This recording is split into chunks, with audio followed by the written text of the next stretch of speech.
I think what's justified is taking your money away from institutions you don't trust and putting it into institutions you do trust.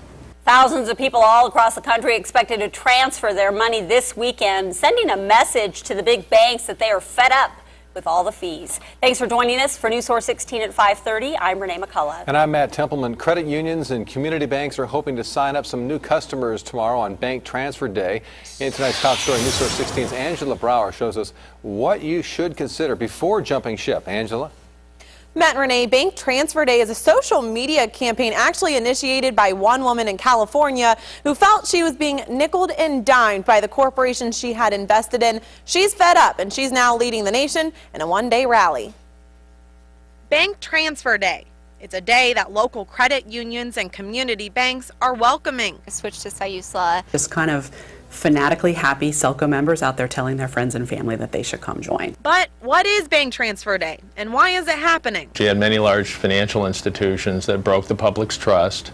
They got bailed out, and yet they left the country in a mess. I think that the recent fees that Bank of America has imposed has really crystallized for people the fact that they have a choice. We asked, but Bank of America didn't want to comment, even after they and several others canceled fee increases for debit card use.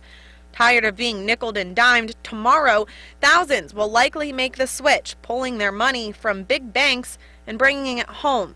But some aren't waiting. Local credit unions have already seen a spike in membership. Hey, I want to get out of the big bank and I want to come somewhere that's hometown and local and where I'm an owner and part of this financial cooperative. But that's not the only option. Community banks may still be for profit, but banks like Sayusla say their profit goes right back into the community. All 10 of our offices are in Lane County, and so money that we give back is invested to make our community better.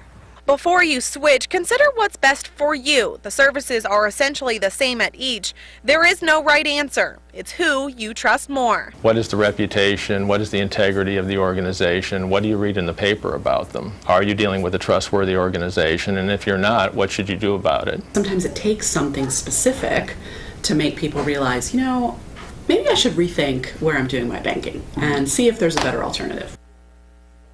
Has to be worth it. Make sure what you're putting into it is what you're getting out of it. Corporate banks do have their own benefits, but if they aren't for you, there are some other options. Simply just do your research. In the studio, I'm Angela Brauer, News Source 16.